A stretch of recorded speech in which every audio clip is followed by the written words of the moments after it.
Muy buenas noches, estimadas, estimados aprendices, ¿cómo están? Bienvenidas y bienvenidos a la cuarta sesión en línea del curso de Atención Integral de Urgencias a Víctimas de Ataque con Agentes Químicos. Les recuerdo que soy José Mauricio Hernández Sarmiento, médico, encargado pues de llevar a cabo este curso de Atención Integral de Urgencias a Víctimas de Ataque con Agente Químico. Este es un curso de formación complementaria de 48 horas lectivas, 4 semanas de trabajo. Y hoy estamos iniciando en realidad ya la cuarta semana que inicia el día de hoy, 27 de junio, y terminará el 6 de julio. Les recuerdo que el curso inició el 7, perdón, inició bueno, el curso va hasta, un momentico,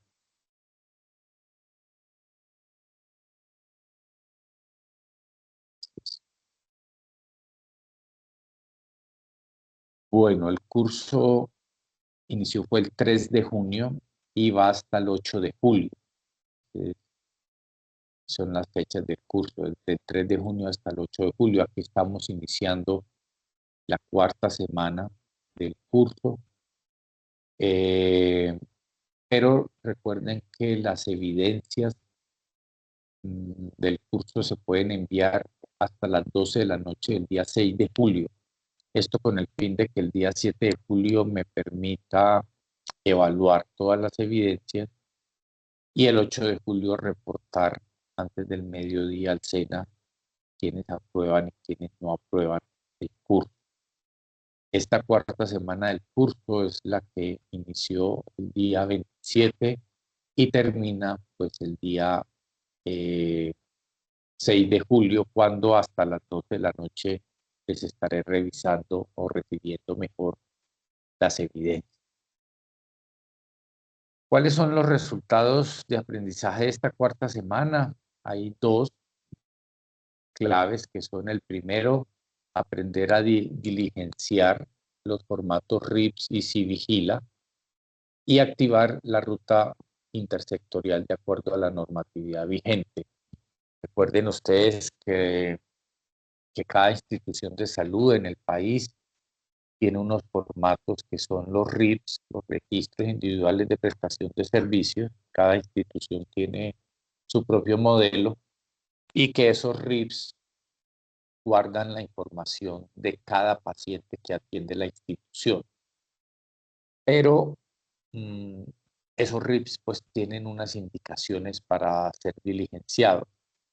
En el caso particular de los diagnósticos tienen que estar basados en una clasificación internacional que se denomina CIE, C-I-E, es Clasificación Internacional de Enfermedades, que ya estamos en la versión número 11. En Colombia todavía usamos mucho la 10, pero ya también empezamos a utilizar la 11. Entonces la idea es que cada enfermedad se defina con un número de CIE, porque si no es así, por ejemplo, para una enfermedad como un resfriado, los médicos podrían colocar en el diagnóstico resfriado, gripa, influenza, virosis, y sería muy, muy imposible pues tener unos datos epidemiológicos certeros sobre una o determinada enfermedad. Por eso existen unos códigos, y entonces todos los médicos nos debemos coger a ese código y saber, esta es una enfermedad cuyo código es el CIE-10, cuyo código según el CIE-10 es tal código, y yo lo coloco ahí en el diagnóstico. Si ese paciente por algún motivo está diagnosticado aquí, se tiene que ir a otra ciudad, a otro país, a donde sea, donde quiera que llegue y tenga el diagnóstico del CIE-10, la persona que lo recibe, el trabajador de salud que lo recibe, va a identificar que el diagnóstico de ese paciente es tal diagnóstico determinado. Entonces, Por eso se utilizan esos códigos especiales RIPS. Y también es importante recordar que existe un sistema de vigilancia epidemiológica que se llama el Civigila. El sistema Civigila es el sistema que tiene Colombia para registrar la totalidad de casos que se presenten en determinado región. Si no fuera por el Civigila, por ejemplo, recuerden en la época del COVID, el Civigila era el que nos permitía saber, el día de hoy cuántos casos hubo, cuántos eran en niños, cuántos eran en adultos, cuántos se complicaron, cómo los diagnosticaron, ¿cierto? El Civigila es un sistema muy robusto de información epidemiológica que nos permite como país saber dónde hay más dengue, dónde hay más malaria, dónde hay más partos, dónde hay más muertos, dónde hay más accidentes de tránsito, donde hay más enfermedades mentales, donde hay más apendicitis, donde hay más neumonía, ¿cierto? Entonces el registro de un paciente que ha sido víctima de un ataque con agente químico tiene unas especificaciones, según el RIPS y según la ficha del Civigila, y eso es lo que vamos a ver hoy, ¿cierto? Vamos a aprender a reportar las víctimas de, de ataque con agente químico según los RIPS y según el Civigila. Ahora, los reportes, el reporte pues es responsabilidad de las instituciones. Todas las IPS del país deben hacer el reporte semanal al Civigila. Hay enfermedades que se reportan únicamente una vez a la semana, todos los viernes, pero hay algunas enfermedades, entre las que están los ataques con agente químico, que el día que ocurren, ese mismo día, se tienen que reportar, o sea, tienen reporte inmediato. Entonces, si yo tengo una clínica y, por ejemplo, la tos, la diarrea, la apendicitis, los traumas en piel, los reporto todos los viernes, todos los fines de semana, pero de repente casos como una muerte perinatal, una sospecha de sarampión, una sospecha de polio, una sospecha de rubiola, una sospecha de fiebre amarilla o un caso de fiebre amarilla, un COVID, eh, un ataque con agente químico, una intoxicación alimentaria, ese otro tipo de enfermedades se deben reportar de manera inmediata. Las que son semanales se reportan todos los viernes. Las de forma inmediata el día que ocurre, que ocurrió un domingo, ese domingo usted llama al ministerio o se mete a la página del Civigila y lo reporta. Que este fue el martes, usted no puede esperar hasta el viernes. Un caso sospechoso de fiebre amarilla, usted lo reporta el martes. Todos los casos de ataque con agente químico deben ser reportados el mismo día que ocurre. Y el reporte es lo que vamos a ver hoy, cómo se deben reportar. ¿Cierto? Bueno, las evidencias. Entonces, la primera evidencia son justo los formatos RIPS y Civigila. Las violencias de género son violaciones sistemáticas y masivas de los derechos humanos. Se consideran una problemática de salud pública debido a las graves afectaciones que generan en las víctimas y a la cantidad de población afectada. Es por ello que ante estas situaciones se requiere un reporte inmediato y bien diligenciado de este tipo de eventos en el sistema de vigilancia de salud pública, así como un registro adecuado de los códigos de enfermedades relacionados con estas violencias en los registros individuales de prestación de servicios de salud RIPS. Por consiguiente, para esta evidencia se debe revisar el material de formación de las fichas del Civigila, así como la activación intersectorial y el material complementario en la ficha de notificación INS 875 con su respectivo instructivo para el diligenciamiento. Para esta evidencia para este ejercicio, la primera evidencia, que es diligenciar los RIPs y la ficha civil, perdón, hay que leer el caso de Blanca, viene en la guía, ya lo vamos a leer. A partir del caso de Blanca, se debe primero diligenciar los puntos 7, 8 y 9 de la ficha y segundo diligenciar el RIPS. Entonces vamos a ir, ¿no?, a leer el caso de Blanca. Entonces aquí está en la guía, en la página número 9, el caso de Blanca. Vamos a leerlo rápidamente y a mirar cómo es que diligenciamos ese RIP y esa ficha del CBT. Entonces, Blanca es una mujer de 32 años que vive en la ciudad de Medellín, se dedica al trabajo doméstico y tuvo una relación de unión marital, de hecho, por un año con Juan, un hombre de 38 años que se desempeña como conductor de bus intermunicipal. Hace 10 días ella decidió terminar la relación, puesto que se dio cuenta que Juan tenía un amante en otra ciudad. Cuando ella le reclamó, él se puso muy violento física y verbalmente, dándole empujones y bajo amenaza le decía que ella siempre tenía que estar con él, porque si ella no era para él, no sería para nadie. Por lo tanto, no podía terminar la relación. Frente a esta situación, Blanca tuvo que llamar a la policía para que Juan se fuera de la casa. El jueves 17 de diciembre de 2020 a las 6 de la tarde, cuando Blanca se encontraba esperando su transporte en el paradero de buses después de salir de su trabajo, se da cuenta que Juan se acerca corriendo hacia ella y sin decir una sola palabra le lanza a la cara un líquido frío. En ese momento siente un intenso dolor, ardor en su cara, cuello y ojos y tampoco puede ver. Recibe la atención prehospitalaria adecuada y la llevan a urgencias a un hospital cercano. Allí determinan que por las características de las lesiones fue atacada con ácido sulfúrico, que por cierto, aquí un paréntesis, es el agente químico que más se utiliza en Colombia para hacer este tipo de ataques, el ácido sulfúrico.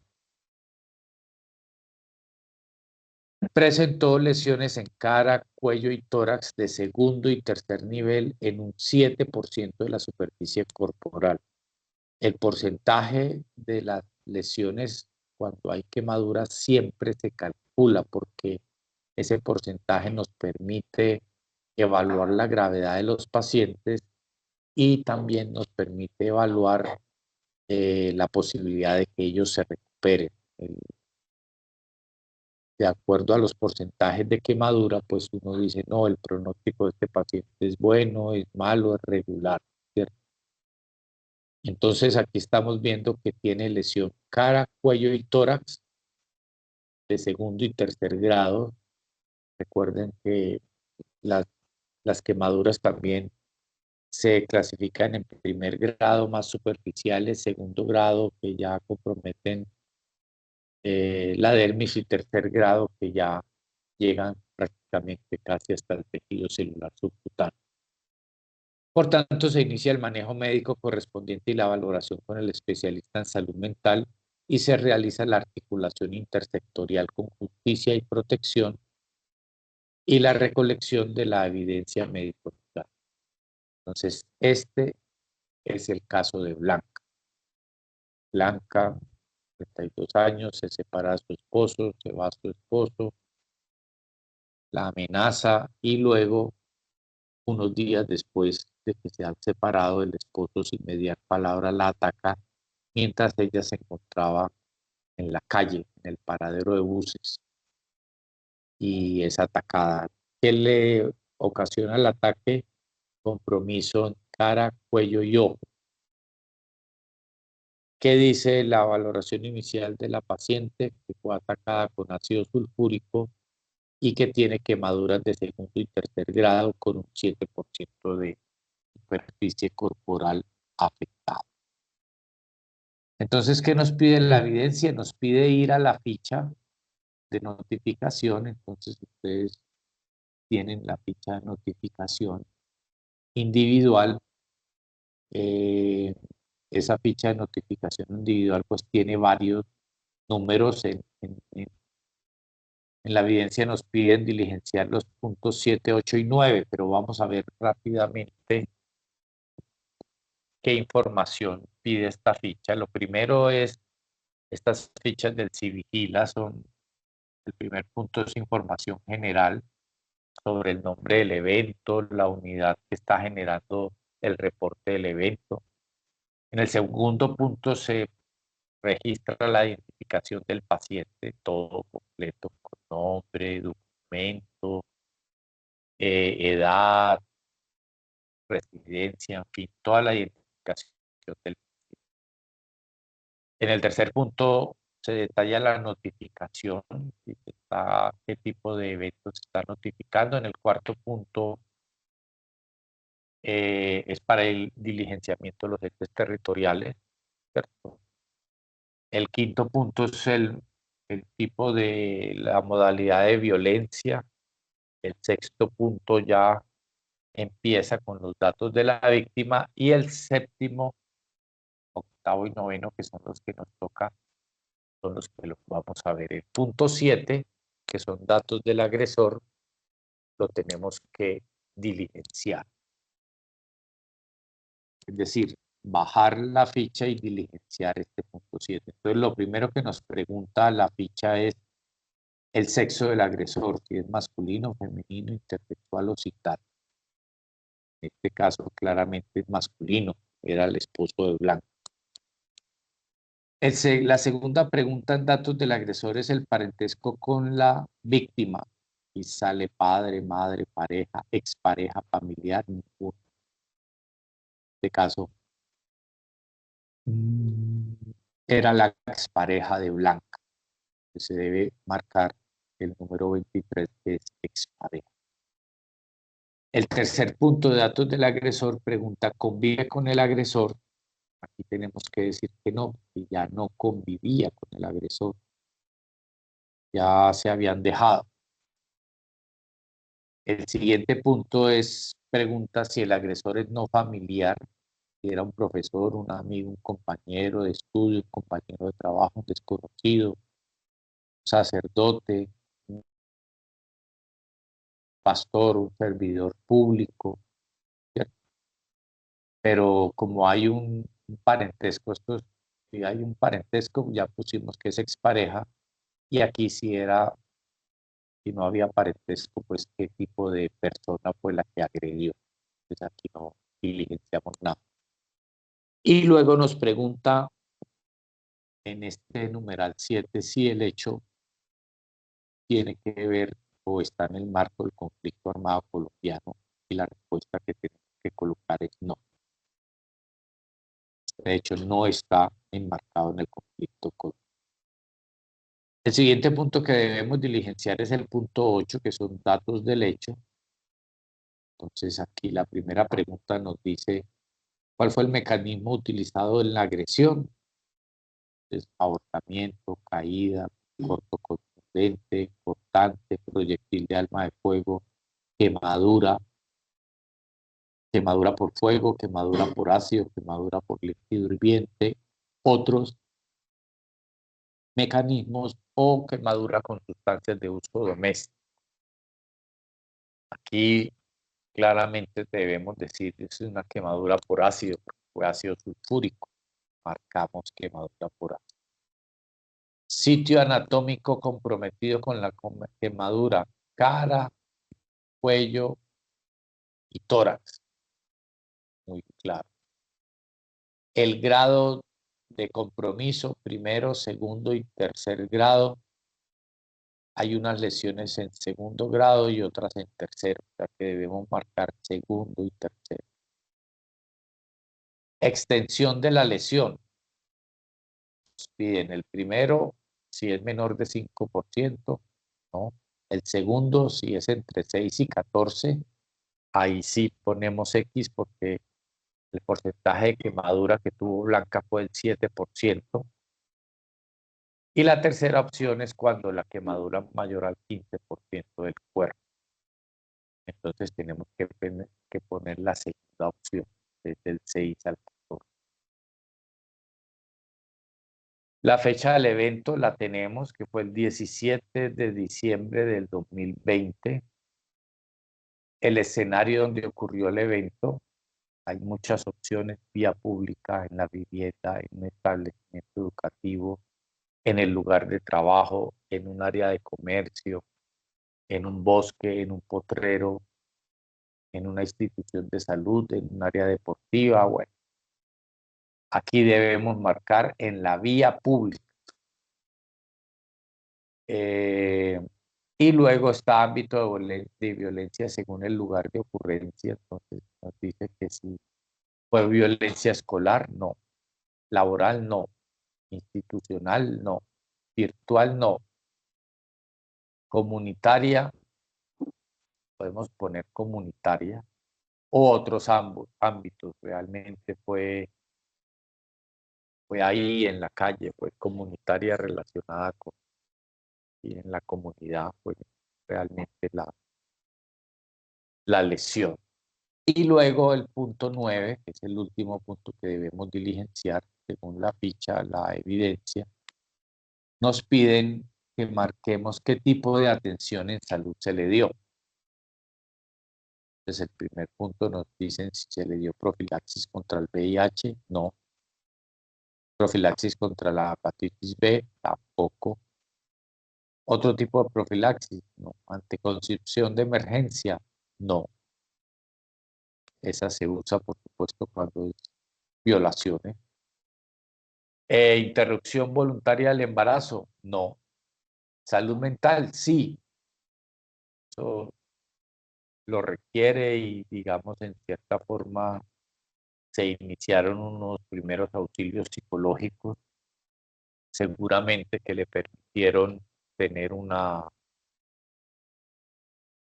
atención breve en salud mental mientras la veía el especialista. ¿Se hace denuncia al CTI, la Fiscalía o la Policía? Sí. ¿Y hay recolección de evidencia médico-legal? Sí. En esta paciente seguramente vamos a recolectar la blusa, la camisa, alguna cosa vamos a recolectar, pero sí va a haber recolección de material de evidencia probatoria, ¿sí? Entonces esto es lo que hay que llenar, leer el caso y llenar el punto 7, datos del agresor, el punto 8, datos del hecho, y el punto 9, cómo fue la atención integral de urgencia. Entonces, esta es la ficha del Civigila, ya diligenciada. Ahora vamos a ver el RIPS.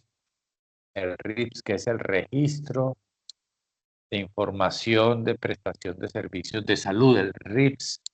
En el RIPS es que vamos a colocar los diagnósticos. Ustedes aquí en la cuarta unidad tienen una tabla de diagnósticos. Esta tabla creo que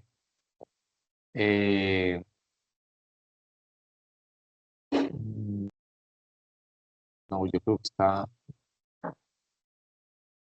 ¿Cuál es esa tabla? Bueno,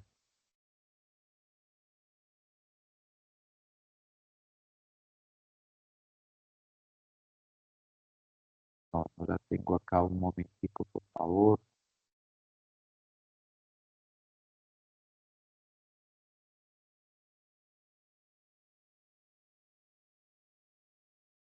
Sí, se llama Código CIE-10 de ataques con ácido. Esta es la tabla que se debe mirar, pero vamos a irnos directamente al RIPS. En el RIPS entonces piden como número de la factura, número del paciente, fecha de la consulta, si está autorizada, cuál es la EPS, y preguntan la finalidad de la causa externa de la consulta, y es lesión por agresión, que es la número 07.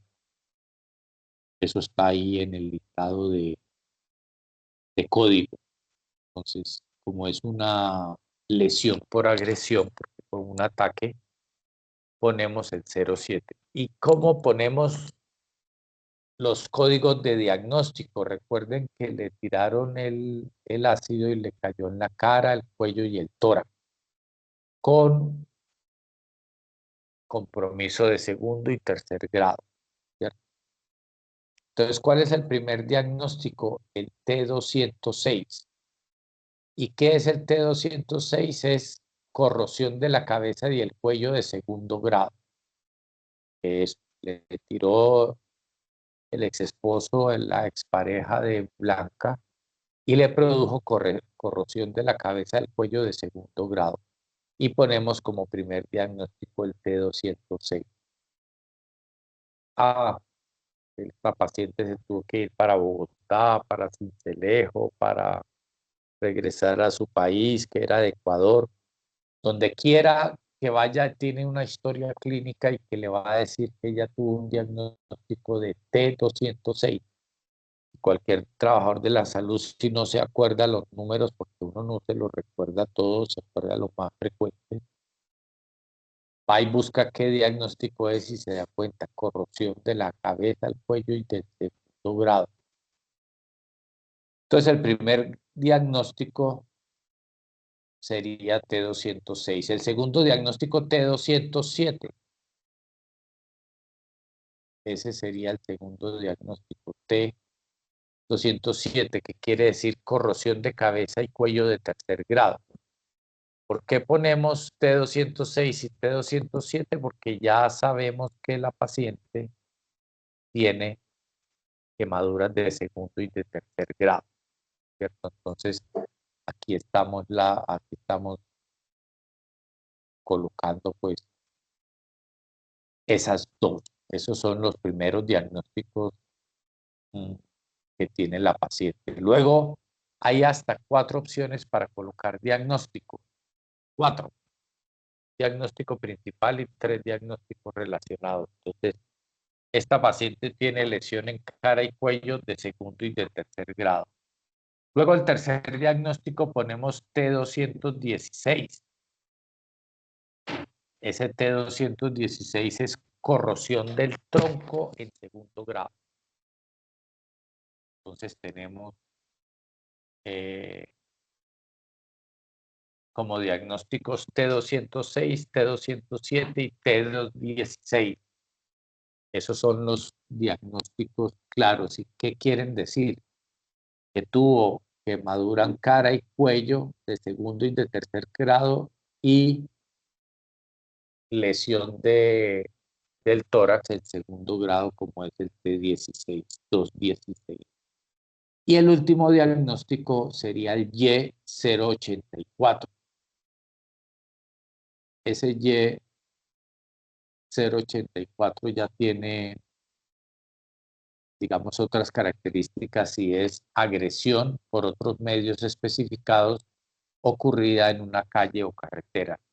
Realmente a Blanca es atacada, no se sabía con qué la estaban atacando inicialmente, después se supo que era ácido sulfúrico, pero la están atacando en una calle o carretera. Entonces ese es el último diagnóstico, que es Y de yuca 084. Entonces, en la historia clínica de Blanca va a aparecer T206, T207, T216 y Y084. En cualquier parte del mundo que alguien vaya a revisar la evolución de Blanca, podrá decir: ah, claro, a esta señora le quemaron cara y cuello, le quemaron también el tórax, y el ataque fue realizado con ácido en vía pública. Cualquier persona que lea esta historia con esos códigos, si yo colocara sin códigos, sino quemada en la cara,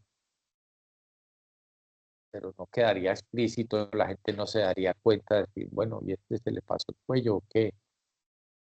¿Qué más tuvo el paciente? ¿Por qué no le pusieron más diagnósticos? El tórax también se prometió. ¿Qué pasó? Eh, Quedaría, digamos, el diagnóstico incompleto si solo le ponemos una expresión, ataque en cara con ácido, y luego no sabemos que el cuello y el tórax mm, también quedaron lesionados. Bueno, entonces esa es, digamos, la primera evidencia, es diligenciar el punto 7, 8 y 9 de la ficha del CIVIGILA, que ya lo hicimos, y diligenciar el RIPS, Registro Individual de Prestación de Servicio. Esas dos cosas son lo que hay que hacer. Esa es la primera evidencia. La segunda evidencia, ¿cuál es? Presentación de la activación de la ruta intersectorial. Cualquier agresión cometida en contra de una persona es una violación a sus derechos humanos y como tal involucra una responsabilidad estatal de respeto, garantía y protección que se refuerza e implica una máxima diligencia en la atención de cualquier caso de violencia. Siendo así, para esta última evidencia es preciso revisar el material de formación, notificación en Civigila y activación intersectorial, haciendo énfasis en el punto de la articulación intersectorial. Luego, a partir de una situación clínica, active esa ruta intersectorial de acuerdo a su ubicación geográfica y elabore un mapa institucional teniendo en cuenta lo siguiente. Primero, realizar el mapeo como un directorio de instituciones de justicia y protección disponibles en su municipio con número de contactos residentes.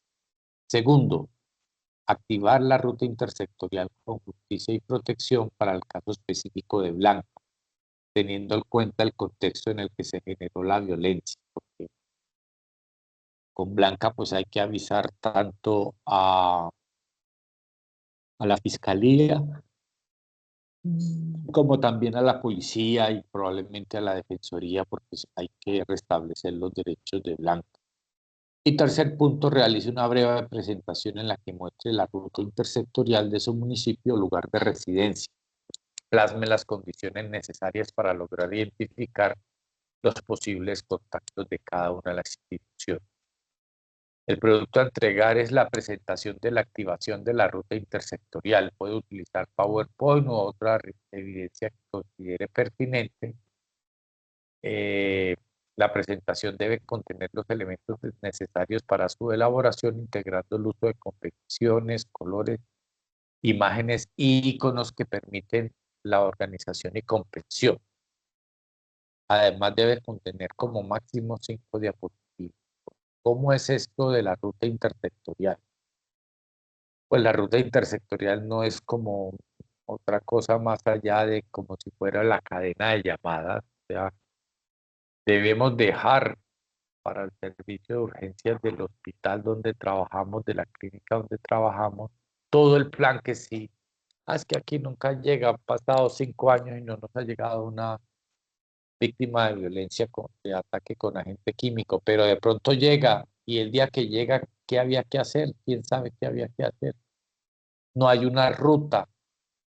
Hay que llamar a la fiscalía o a la policía o a los bomberos o al hospital o a quien es que hay que llamar.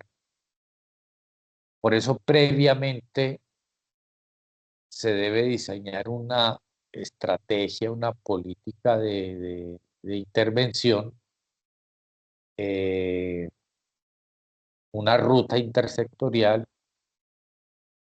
una cadena de llamadas también podría decirse, pensando en justamente en el caso específico de Blanca y construir esa ruta intersectorial, ¿cierto? Diciendo, bueno, en mi municipio, ahora esa ruta intersectorial posiblemente sea diferente en cada municipio, ¿no? Una cosa es un hospital grande aquí en Medellín, en Cali, en Bogotá, que debe hacer un hospital muy grande si llega un tipo de pacientes. Quizás si yo estoy por allá en un pueblo, en La Tola, en Silvia, Cauca, en un municipio pequeño y ocurre un ataque de estos, pues la ruta intersectorial será diferente, ¿no? De pronto allá no hay fiscalía, solo hay policía, o ¿sí? No hay medicina legal, Entonces tengo que yo saber desde a priori, apenas esté yo, no, que yo me fui de enfermero jefe a trabajar a este hospital o a este otro. Listo,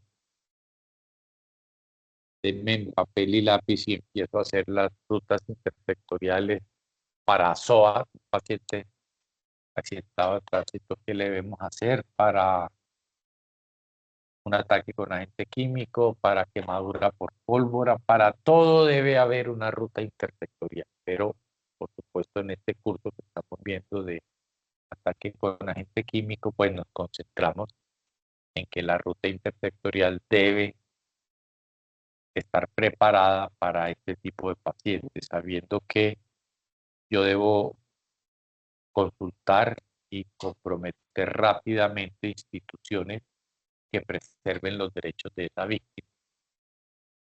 Fiscalía, el Ministerio de Salud, Policía, Contraloría, Procuraduría, dependiendo de quién fue el ataque, si de pronto era un servidor público o no, ¿cierto? Bueno, algunos conceptos para recordar: las violencias de género son violaciones sistemáticas y masivas de los derechos humanos. Se consideran una problemática de salud pública debido a las graves afectaciones que generan en las víctimas y a la cantidad de población afectada.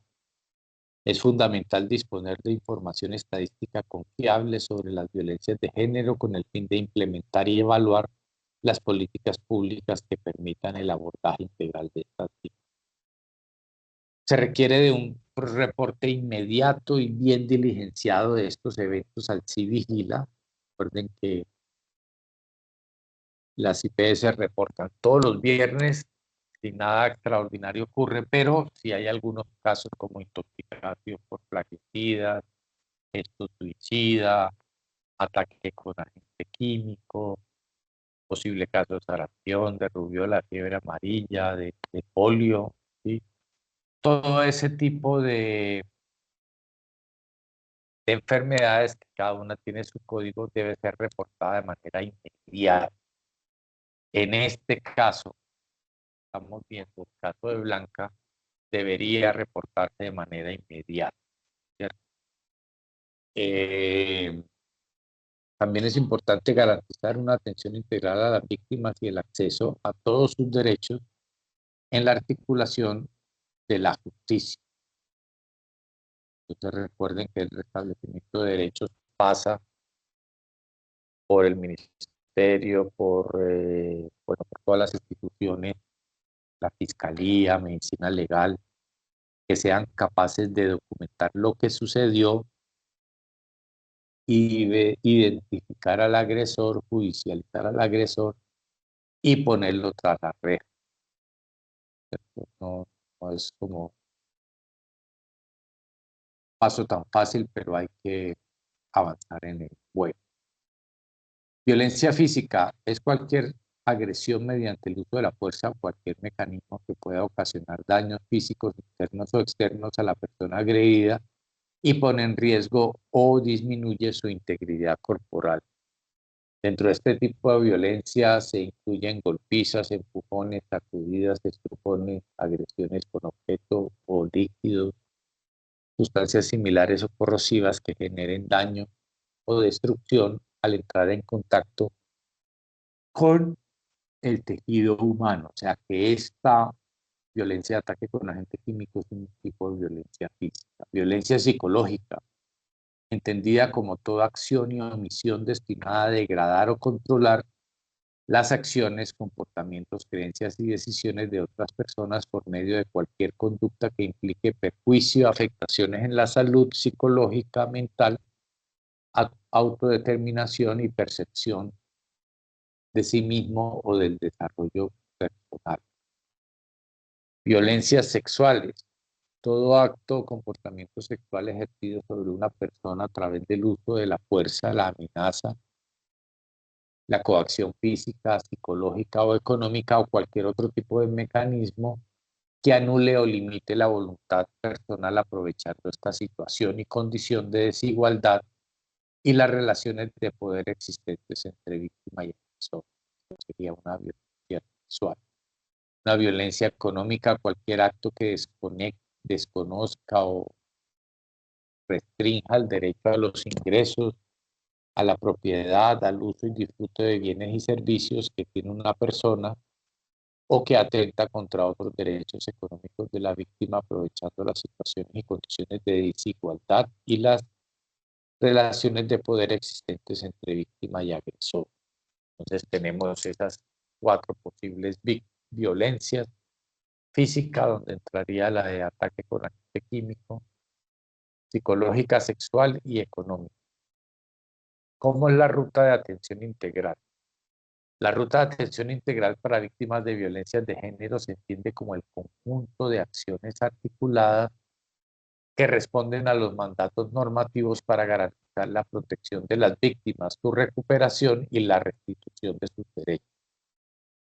Comprende las actuaciones internas de cada institución para abordar a la víctima de acuerdo con sus competencias y la coordinación de las intervenciones intersectoriales.